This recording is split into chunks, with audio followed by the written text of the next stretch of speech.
Bismillahirrahmanirrahim. Assalamualaikum warahmatullahi wabarakatuh. Sebelumnya, perkenalkan, nama saya Yusinta Asmarani, NIM 17630031. Saya dari kelas Kimia C. Di sini saya akan sedikit menjelaskan tentang kinetika kimia. Baik, kita langsung pendahuluan dari kinetika kimia ini ya. Jadi kinetika kimia itu merupakan cabang ilmu kimia yang mempelajari kecepatan atau laju reaksi dan mekanisme reaksi kimia. Dan laju reaksi adalah laju berkurangnya konsentrasi suatu reaksi atau laju bertambahnya konsentrasi produk persatuan waktu. Kemudian mekanisme reaksi. Mekanisme reaksi merupakan urutan atau rangkaian langkah-langkah reaksi menuju tersusunnya reaksi total atau reaksi overall. Konsep laju reaksi.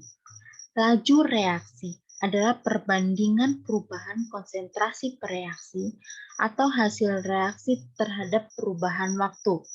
Laju reaksi dapat dinyatakan sebagai laju berkurangnya konsentrasi suatu reaksi ataupun laju bertambahnya konsentrasi suatu produk persatuan waktu. Mungkin kalau dapat digambarkan seperti ini. Sebentar ya, kita coba gambarkan ya.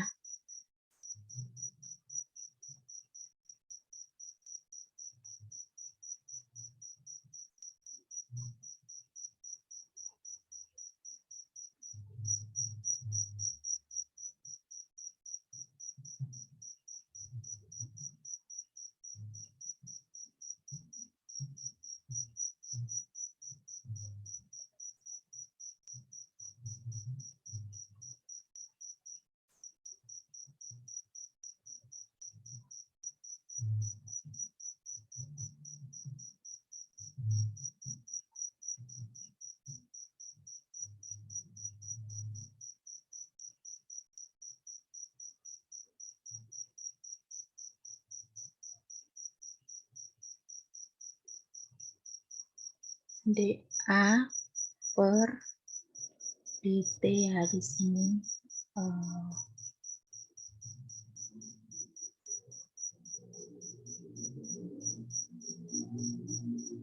Sama dengan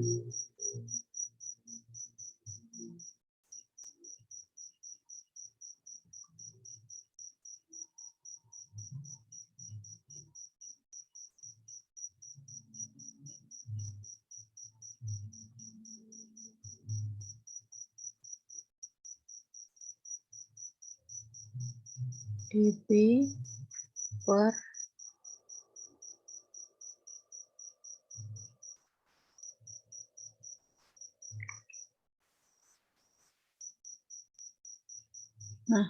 kurang lebih untuk penggambarannya seperti ini ya. Untuk konsep dari laju reaksi. Baik, kita hapus.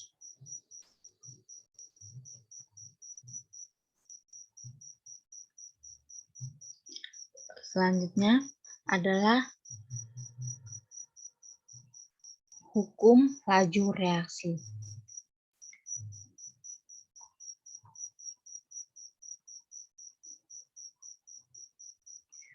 Umumnya reaksi kimia dapat berlangsung cepat jika konsentrasi zat-zat yang bereaksi atau reaktan itu diperbesar. Secara umum pada reaksi seperti yang digambarkan tersebut, persamaan seperti yang digambarkan itu disebut persamaan laju reaksi atau hukum laju reaksi. Persamaan laju reaksi seperti itu menyatakan hubungan antara konsentrasi reaksi dengan laju reaksi. Bilangan pangkat pada persamaan di atas disebut sebagai order reaksi atau tingkat reaksi pada reaksi yang bersangkutan. Jumlah bilangan pangkat konsentrasi reaksi-reaksi disebut sebagai order reaksi total. Artinya reaksi berorder X terhadap reaksi A dan reaksi berorder Y terhadap reaksi B. Order reaksi total pada reaksi tersebut adalah X plus Y. Faktor K yang terdapat pada persamaan tersebut disebut tetapan reaksi. Harga K ini tetap atau sesuai reaksi dan hanya dipengaruhi oleh suhu dan katalis. Pada umumnya, harga order reaksi merupakan bilangan bulat sederhana, yaitu 1, 2, atau 3. Tetapi kadang-kadang juga terdapat reaksi yang mempunyai order reaksi 0, setengah, atau bahkan negatif.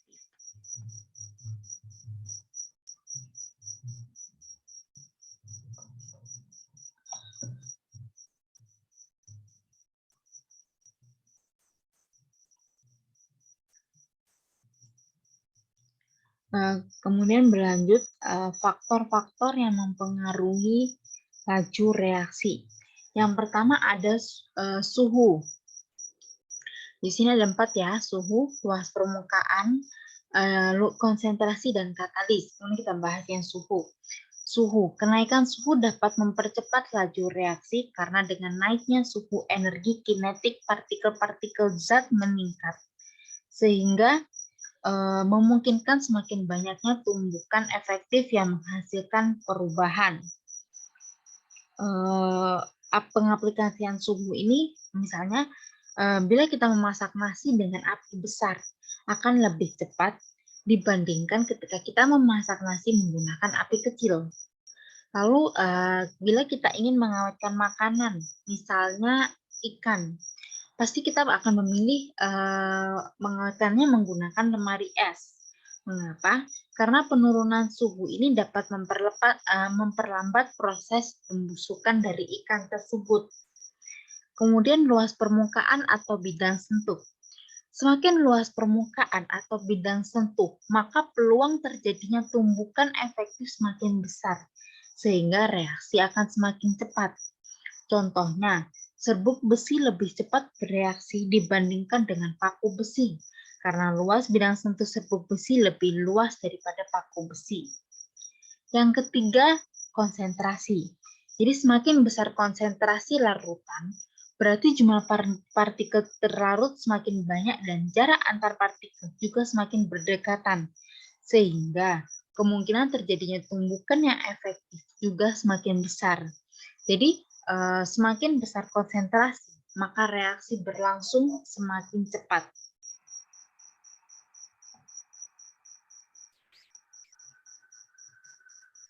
Kemudian yang terakhir, faktor-faktor yang mempengaruhi laju reaksi ini adalah katalis. Katalis adalah zat tertentu yang mempengaruhi kecepatan reaksi, tetapi pada akhir reaksi dapat ditemukan kembali dalam keadaan utuh. Katalis dapat mempercepat reaksi dengan menurunkan energi katalis atau EA. Akibatnya, energi kinetik atau EK dari molekul-molekul zat bereaksi dapat dengan mudah mencapai batas EA ataupun energi kinetik, sehingga tumbukan efektif terjadi. Selanjutnya adalah mekanisme reaksi. Secara konsep, mekanisme reaksi kimia adalah sederetan tahapan-tahapan yang mengarah pada terjadinya sebuah reaksi. Dalam proses ini juga akan memahami mengenai proses nyata yang terjadi dalam suatu reaksi. Misalnya kayak ikatan terputus, tahap yang terlibat, dan kecepatan relatif masing-masing tahap. Untuk menentukan suatu mekanisme yang lengkap, perlu memperhitungkan semua reaksi yang digunakan, fungsi katalis, stereokimia, dan seluruh produk yang terlibat. Selain itu, mekanisme yang baik juga mampu menjelaskan laju relatif tiap tahapan dan persamaan laju reaksi secara keseluruhan. Contohnya seperti ini. Sebagai contoh dapat dilihat pada reaksi berikut. Dalam kasus ini, percobaan telah menentukan bahwa reaksi berlangsung menurut hukum laju reaksi R sama dengan K dalam kurung Na2 kuadrat. Bentuk ini membentuk petunjuk bahwa tahap penentu laju reaksi adalah reaksi antara dua molekul NO2. Satu mekanisme yang mungkin untuk keseluruhan reaksi yang menjelaskan hukum laju reaksi adalah 2NO2 sama dengan NO3 plus NO adalah lambat. Kemudian NO3 plus CO dengan NO2 plus CO2 adalah cepat. Masing-masing tahapan tersebut masing-masing tahapan disebut tahapan elementer dan masing-masing mempunyai hukum dan molekulitasnya sendiri. Tahapan elementer harus berupa penjumlahan yang menghasilkan reaksi original. Artinya, jika kita menghilangkan seluruh molekul yang muncul bersamaan pada kedua sisi reaksi, kita menjelaskan reaksi original. Ketika menentukan hukum laju reaksi untuk keseluruhan reaksi terhadap tahapan paling lambat adalah tahapan yang menentukan laju reaksi. Oleh karena tahapan pertama pada reaksi tersebut adalah tahapan yang paling lambat, maka ia merupakan tahap penentu laju reaksi. Oleh karena tahap tersebut melibatkan penyatuan dua molekul NO2, maka merupakan reaksi biomolekul dengan hukum laju reaksi R sama dengan K dalam kurung NO2 kuadrat. Baik, kurang lebih sedikit penjelasan, itulah sedikit penjelasan dari saya. Apabila ada kesalahan, mohon maaf. Terima kasih karena sudah menyimak, mendengarkan. Terima kasih. Wassalamualaikum warahmatullahi wabarakatuh.